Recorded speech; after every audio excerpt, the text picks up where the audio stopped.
Dita Indasari, Kader Gerwani, itu bisa jadi staf menteri 2 periode. Luar biasa. Nah, itu menurut Profesor Salim Said. Mereka sekarang balas dendam dengan menggunakan kekuasaan, balas dendam terhadap kaum muslimin, Islam, dan ulama. Kira-kira terasa nggak itu?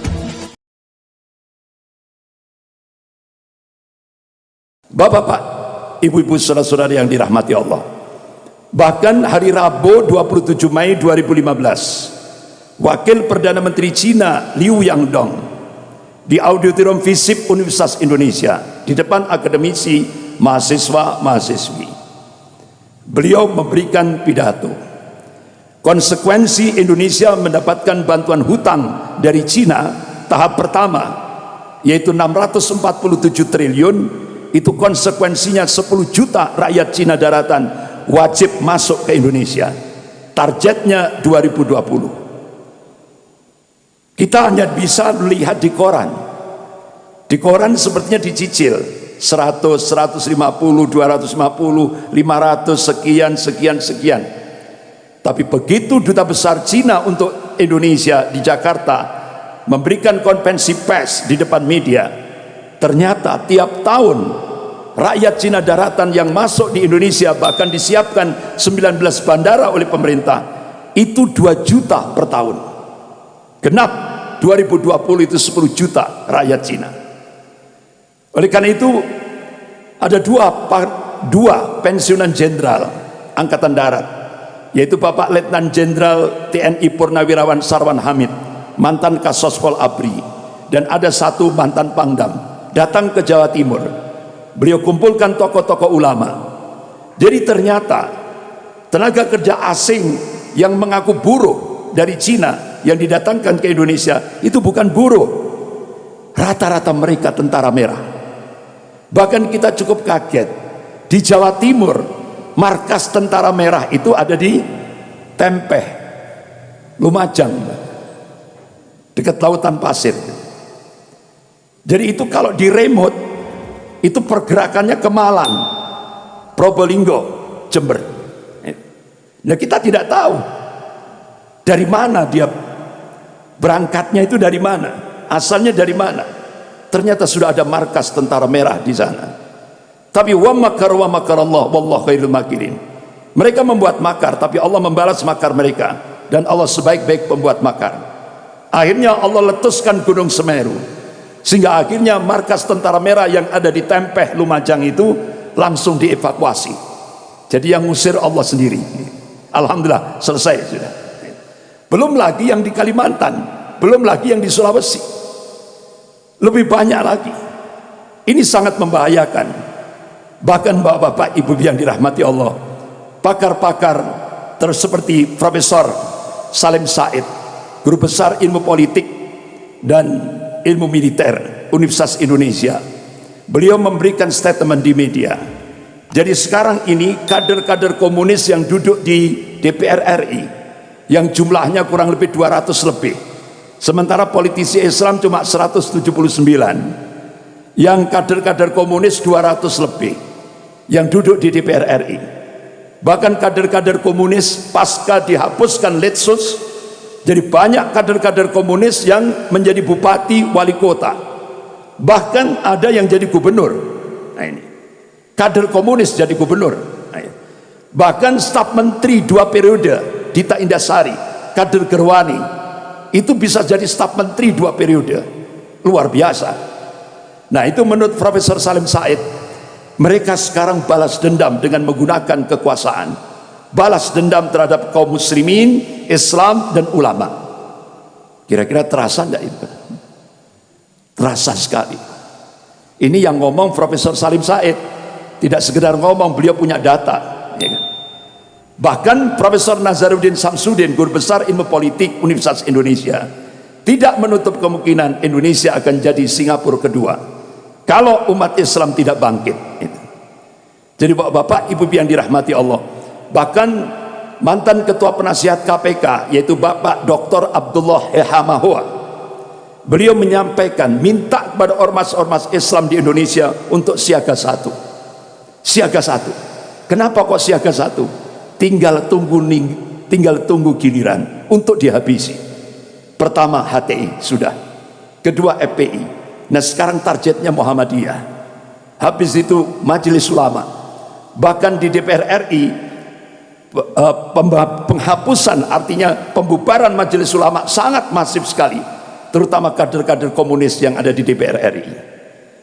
Nah, bapak-bapak, ibu-ibu, saudara-saudara yang dirahmati Allah, sekarang apa yang bisa kita perbuat ketika kondisi realitas Indonesia kekinian seperti ini, potret Indonesia kekinian seperti ini? Apa yang bisa kita perbuat?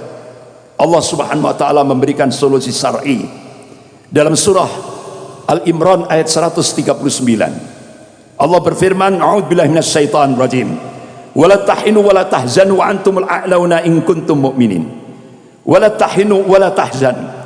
Jangan kamu pesimis, jangan kamu lemah, jangan kamu merasa inferior, jangan kamu merasa marginal, wala tahzan, dan jangan kamu sedih.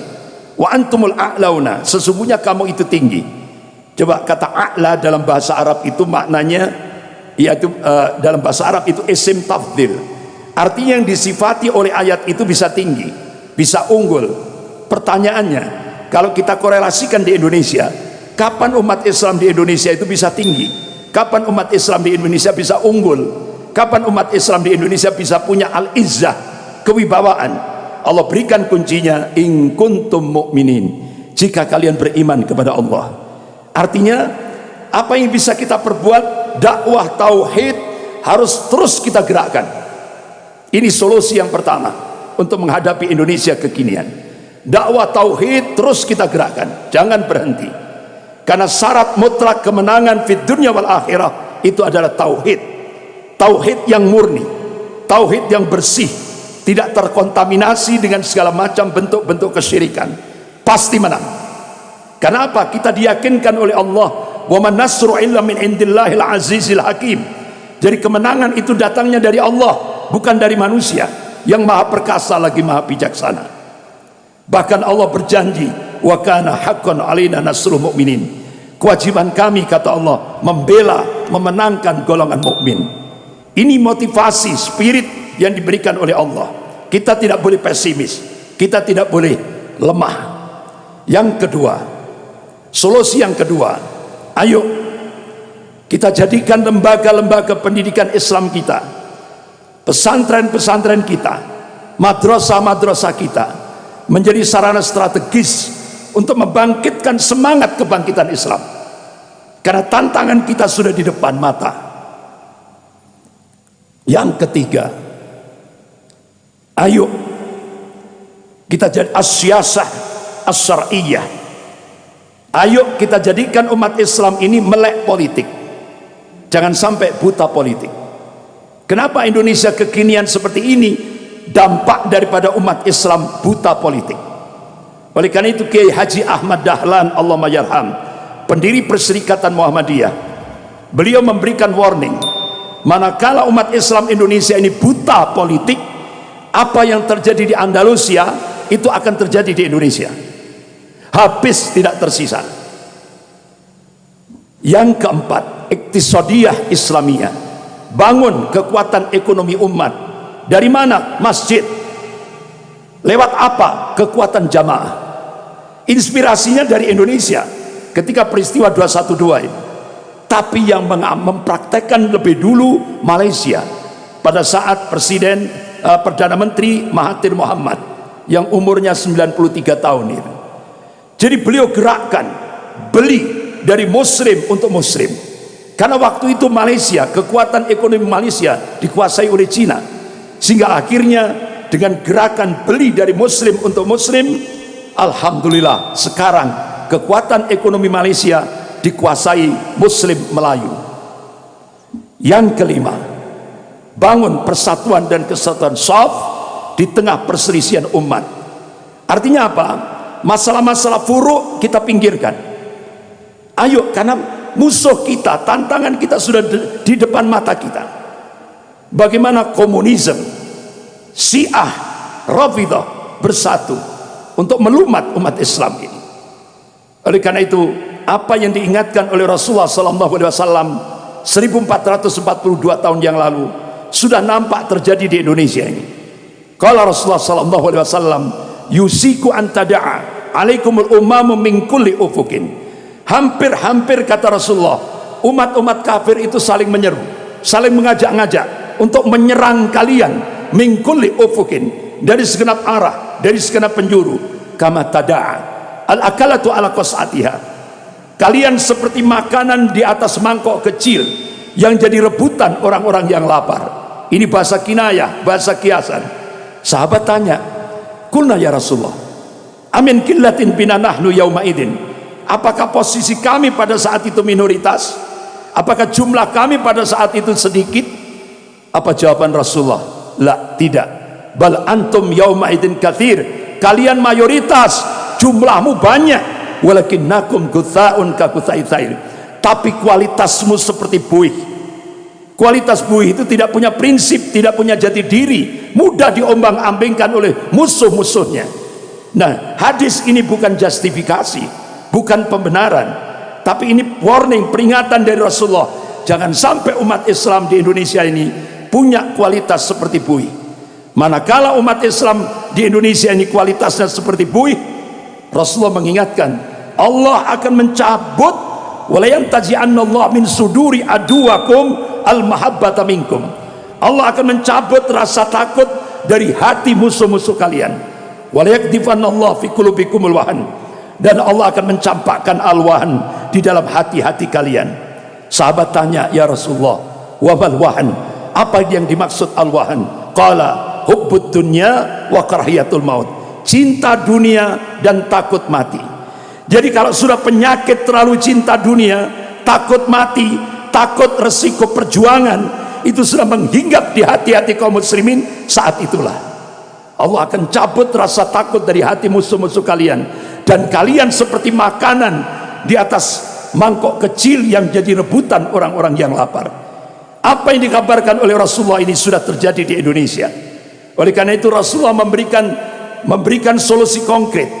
Qala Rasulullah sallallahu alaihi wasallam, idza tabayatum bil aina wa akhadtum adnabal baqari wa raditum bi jar'i wa taraktumul jihad salatullahu alaikum dulla la yanju hatta tarji ila dinikum. Rawahu Abu Dawud.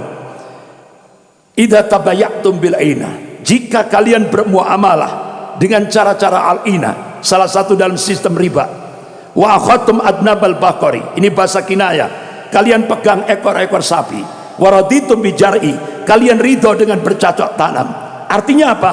Jika umat Islam muamalahnya sistem riba, muamalahnya menggunakan sistem ribawi, jika umat Islam sibuk dengan dunia, wa taraktumul jihad fisabilillah, jika umat Islam meninggalkan al jihad fisabilillah, salatullahu alaikum dullah, maka Allah turunkan kehinaan. La yanju syai'a, sedikit pun Allah tidak akan mencabut dari kehinaan itu, hatta tarji' ila dinikum, hingga kalian kembali kepada agama kalian.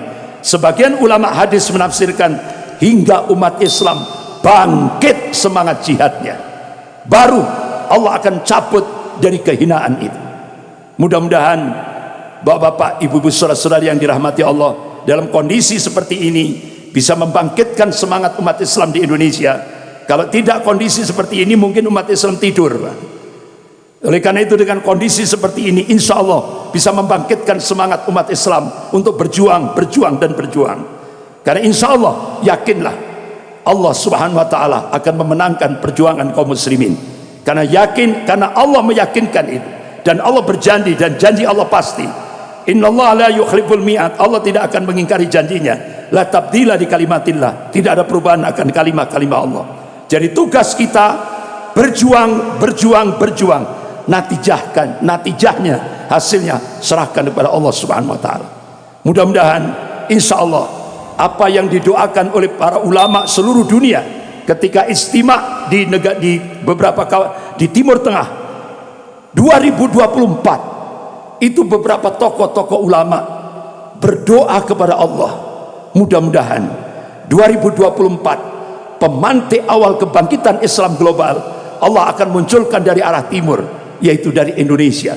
Bahkan wakil sekjen Rabithah Ulama Palestina, Syekh Dr. Abu Bakar Al-Awawidah, datang ke Indonesia bulan Juli 2015. Beliau mengkaji, beliau melakukan kajian riset beberapa kitab-kitab yang ditulis ulama-ulama Ahlus Sunnah, dan beliau yakinkan insya Allah mudah-mudahan ke depan Indonesia akan dijadikan, artinya apa, umat Islam Indonesia akan dijadikan oleh Allah untuk menjadi pemantik awal kebangkitan Islam global, yang puncaknya itu sebagaimana disabdakan oleh Rasulullah, qala Rasulullah sallallahu alaihi wasallam, bi Baitil Maqdis wa akna fi Baitil Maqdis. Ini hadis sahih rawahu Ahmad.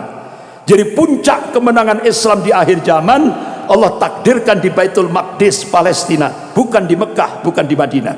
Ini yang ditakdirkan oleh Allah Subhanahu wa taala.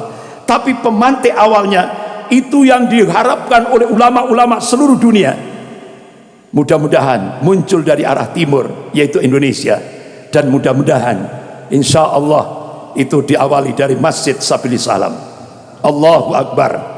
Sekian, lebih kurangnya saya mohon maaf. Astaghfirullahaladzim. Subhanakallahumma wa bihamdik, asyhadu an la ilaha illa anta astaghfiruka wa atubu ilaik. Wabillahi taufiq wal hidayah. Wassalamualaikum warahmatullahi wabarakatuh.